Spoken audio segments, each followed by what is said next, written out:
ইলিশ মাছের রেসিপি মানে জিভে জল আনা রেসিপি। আর এই ইলিশ দিয়ে তো অনেক রকম রেসিপি খেয়েছেন। চলুন আজকে একটা ভিন্ন স্বাদের ইলিশের রেসিপি দেখে নিই। আর সেটা হচ্ছে ইলিশের স্বাদে ঘ্রাণে ভীষণ মজাদার ইলিশ খিচুড়ি। যারা এখনও এই ইলিশ খিচুড়িটা খেয়ে দেখেননি তারা প্লিজ আমার রেসিপি দেখে একবার ট্রাই করে দেখেন, আশা করি ভালো লাগবে। Hi everyone, welcome back to kitchen of Seema. আজকে আমি আপনাদের করে দেখাবো সরিষার তেলের ইলিশ খিচুড়ি। আশা করছি আপনাদের ভীষণ ভালো লাগবে। আরেকটা রিকোয়েস্ট, যারা আমার চ্যানেলটি সাবস্ক্রাইব করেননি প্লিজ এক্ষুনি আমার চ্যানেলটি সাবস্ক্রাইব করে চ্যানেলের সাথেই থাকুন। এই জন্য আমাদের লাগছে ইলিশ মাছ। এখানে আমি মাঝারি সাইজের একটা ইলিশের মাছের থেকে 4 টুকরো নিয়েছি। আর তার মধ্যে দিয়ে দিচ্ছি সামান্য লবণ, হলুদ আর সামান্য লাল মরিচের গুঁড়ো। এটা দিয়ে এই মাছটাগুলোকে ভালো করে মাখিয়ে নিচ্ছি। এছাড়া আমাদের লাগছে ডাল। এখানে আমি 1/4 কাপ মতো মুগের ডাল নিয়েছি, আমার মুগের ডালটা ভাজা। আর লাগছে 1/2 কাপ মতো মসুরের ডাল। আমি 2 রকম ডাল মিশিয়ে করছি, আপনি যে কোনো 1 রকম ডালও নিতে পারেন। এবার এই ডাল দুটোকে একসাথে মিশিয়ে নিয়েছি। এবার এটাতে জল দিয়ে দিচ্ছি, এটাকে ভিজিয়ে রাখবো যতক্ষণ না ফুলে ওঠে। এদিকে আমি একটা পাত্রে সামান্য সরিষার তেল নিয়ে তার মধ্যে আমি মাছের টুকরোগুলো ভেজে নিচ্ছি, একটু ভালো করে ভেজে নিচ্ছি। তারপর এগুলোকে উঠিয়ে নিচ্ছি। এছাড়া আমাদের আরও লাগছে গরম মশলা বা দারচিনি, এলাচ, লবঙ্গ, গোলমরিচ, 6-7টা কাঁচামরিচ লাগছে আস্ত, আদা আর রসুন বাটা লাগছে 1 টেবিল চামচ করে করে, পেঁয়াজ কুচি লাগছে 1/2 কাপ মতো দেখুন, আর লাগছে আস্ত জিরা 1 চা চামচ মতো। এছাড়া আরও লাগছে সরিষার তেল। এখানে প্রায় 1/2 কাপ মতো সরিষার তেল ব্যবহার করছি। লাগছে লবণ স্বাদ মতো, হলুদের গুঁড়ো, লাল মরিচের গুঁড়ো, আর এই যে আমাদের ভেজে রাখা মাছ। উপকরণ এগুলো, আর উপকরণগুলো আমি আমার ডেসক্রিপশন বক্সে দিয়ে দিব। এই যে আমাদের ডালটা ফুলে উঠেছে দেখুন, আমি জলটা ঝরিয়ে নিয়েছি। এছাড়া আমাদের লাগছে পোলাওয়ের চাল। এখানে আমি 2 কাপ মতো পোলাওয়ের চাল ব্যবহার করেছি আর সেটাকে ভিজিয়ে রেখেছিলাম। তারপর জলটা একটা চালনিতে বা ছাঁকনিতে ঝেঁকে নিয়েছি। এখন এই চাল আর ডালটাকে আমি একসাথে মিশিয়ে নিচ্ছি।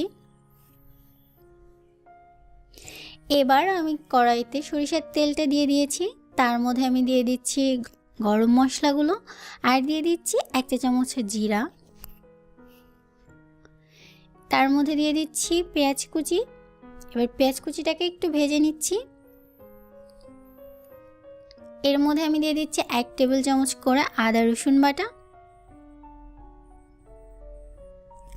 এটাকেও নেড়ে নিচ্ছি।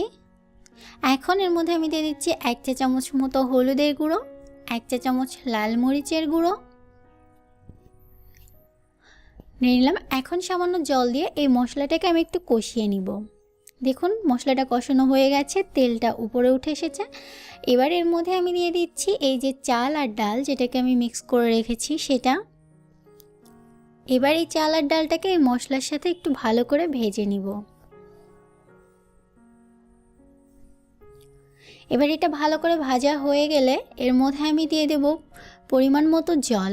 এখানে 2 কাপ চালের জন্য আমি এখানে 5 কাপ মতো জল দিচ্ছি, যেহেতু চালের সাথে আরও ডাল আছে তাই 5 কাপ মতো গরম জল দিয়ে দিয়েছি আমি এখন।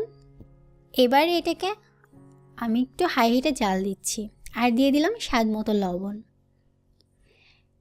এবার এটা যখন ফুটে উঠবে, তারপর চাল আর জলটা যখন সমান সমান হয়ে আসছে তখন চুলার আঁচটা কমিয়ে দিয়েছি।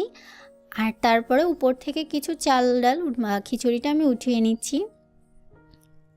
এখন এর মধ্যে আমি দিয়ে দিচ্ছি ভেজে রাখা মাছগুলো আর কাঁচামরিচগুলো দিয়ে তার উপর দিয়ে আমি আবার এই চাল ডালের মিশ্রণটা দিয়ে দিচ্ছি দেখুন।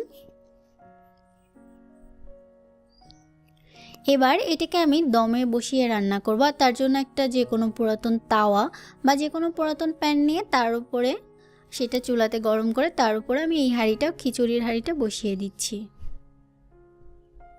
এবং চুলার আঁচটা অবশ্যই কম রাখতে হবে এবং এটা ভালো করে ঢেকে দিতে হবে।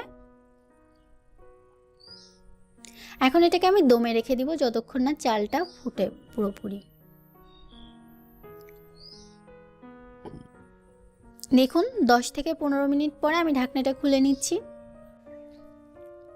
দেখুন আমাদের খিচুড়িটা ভীষণ ঝরঝরা হয়েছে আর কত সহজেই তৈরি হয়ে গেল ভীষণ মজাদার সরিষার তেলে ইলিশ খিচুড়ি।